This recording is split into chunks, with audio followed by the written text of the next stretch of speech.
everyone, it's Joni again. So today I don't want to do like a big informational thing like out of my book or anything. Today is more of just, how am I doing on my journey so far and things that I think about. And I think right now, well, first of all, I'm 14 weeks and what did I say? 4 days post-op. My last weigh-in was maybe a week ago. And yes, a week ago, a little over a week ago. And as of that weigh-in, I had lost 71 pounds. I haven't really started actually exercising, so to speak, yet, but I am moving around a lot more and getting around a lot more than I ever did. For instance, I went to my nephew's ball game tonight, football. It's actually today. But they had all these like ridiculous amount of stairs for any humans to go up and down to get to where you need to be, plus walking across the parking lot. Now, my husband did drop me closer towards the parking lot, but I was able to walk where I needed to walk, do what I needed to do, and get up and down them. So I never would have been able to do that a year ago. So I was really proud of that. I'm able to walk around like the Dollar Tree now, but I still have to use the electric motorized carts in like Walmart and such. I think a lot more of that has to do with my back than my ability to do. The stamina is still pretty poor too. But my doctor told me that for every 1 pound of weight that I lose, it takes 4 pounds of pressure off my spine. So I did the math today, and that means I've taken 284 pounds of pressure off my spine, which if you've watched all of my videos, if you're somehow a great big Joni fan, then you'll know that I've had a lot of back problems and even had back surgery. So that is wonderful for me. My hemoglobin A1C was great. It's almost completely normal now. And I think I went from 7.8 to 6.1. And so everything in that department's looking good. I wanted to kind of talk about head hunger today because there's been a lot of that lately for me. I think, for instance, Halloween was here. We were giving out treats and I was like, man, I really miss XYZ, Wouldn't it be nice if I could have just one M&M or, all these things, but I can't. No sugar alcohols, and I am extremely strict about that diet because I know the first minute that I lax up and try it, even if by some miracle it doesn't give me dumping syndrome, which I already know from just having fruit juice that was all 100% natural, that I'm very prone to dumping syndrome, that I never want to go through again. That leads to a slippery slope. I've read about it, I've thought about it, and I'm not going to be the person who goes, oh, I can have 2 chocolate chips, but not 3. I can have 1/2 of a cookie, blah, blah, blah, blah, blah, because that's how you sabotage yourself. And saying that it's okay to have a little bit of this and a little bit of that you're completely forbidden to have, is not okay.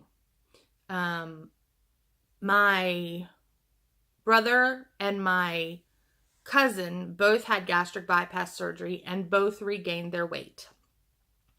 And I talked to my cousin a lot and he said, that's one of the things. And the thing is, most of us, the way we got this way, we have addictions to food.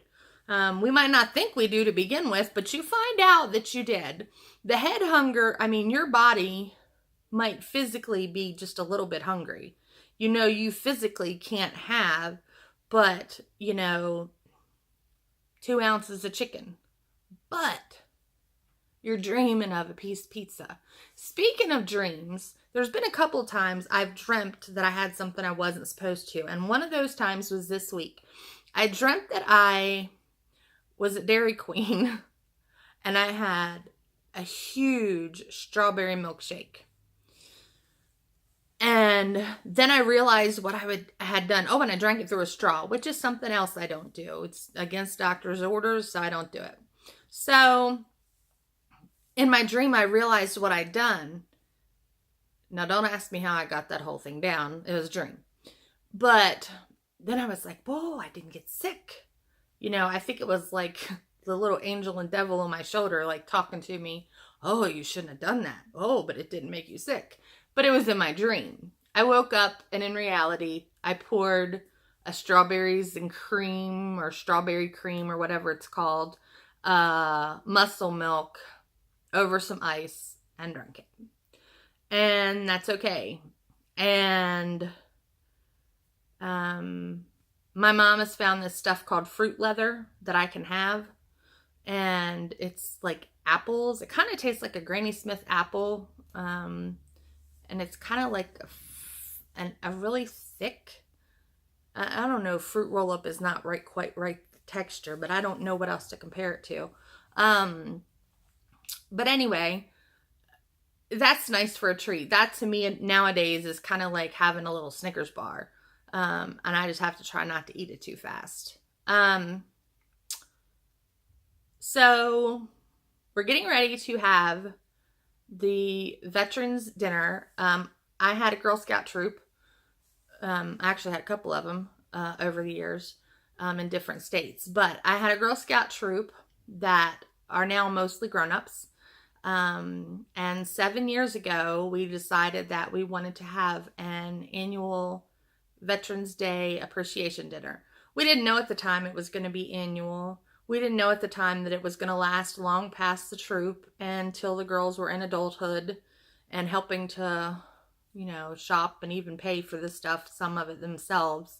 But I'm grateful to have such a great group of girls that still want to do this. It's just 4 of them. But, you know, I'm excited about that and for them. And the menu we have every year is spaghetti, and we make my sister usually makes a ton of spaghetti, and we make garlic bread and salad and everything, and then we get a nice cake that's, you know, made like a flag. And I realized the other day, I can't eat any of it this year, not any of it. And I miss Italian food really bad, but right now I have an ulcer anyway, so I have to lay off all the tomato-based products. So even though I miss it, I mean, there's not that much I can do about it. I know there are other recipes that I can do that are, you know, more bariatric friendly. And I even know of a pizza sauce. It's called Don Pepino pizza sauce. It's in a yellow can that has no added sugar. Totally great, totally wonderful and excellent if you have had gastric bypass surgery. My nutritionist approved it. All good. So I've had it before. I had the ulcer, had no problems. So there's my recommendation for the day. But I'm going to bring maybe some almonds and a shake or whatever. Because usually the girls eat after we've served all of our veterans. And the girls and the adults, now we're mostly all adults, eat. But this time it's not, you know, I'm not going to be able to eat it. But I'm not going to die from it. What I would have died from is maybe cirrhosis of the liver. I have a friend that's overweight, not even as overweight as me. And they're looking at having to put her on a liver transplant list for cirrhosis of the liver right now. So prayers for her. If anybody wants to give any, that would be wonderful. She has 3 young children, so they need their mom. And, you know, I don't think a lot of people realize that being overweight is actually a cause of cirrhosis of the liver just as if you were drinking alcohol. So just know that. It's something that's out there. If you're considering gastric bypass or sleeve surgery and whether or not you want to do it, you know, everybody has to make that decision on their own, but know that there are things like cirrhosis that can take you out, and it's a disease that's completely treatable if it's related to just obesity. And a lot of times it is. I had an endoscopy done about 10 years ago, 9 or 10 years ago. I may have mentioned this on a video before, but the doctor told me as I was waking up from anesthesia, everything looked good. I had a small hiatal hernia, and I would be dead in 15 years if I didn't get gastric bypass surgery from cirrhosis of the liver. And I was a nurse, and that's the first time I really realized that you got cirrhosis from being fat.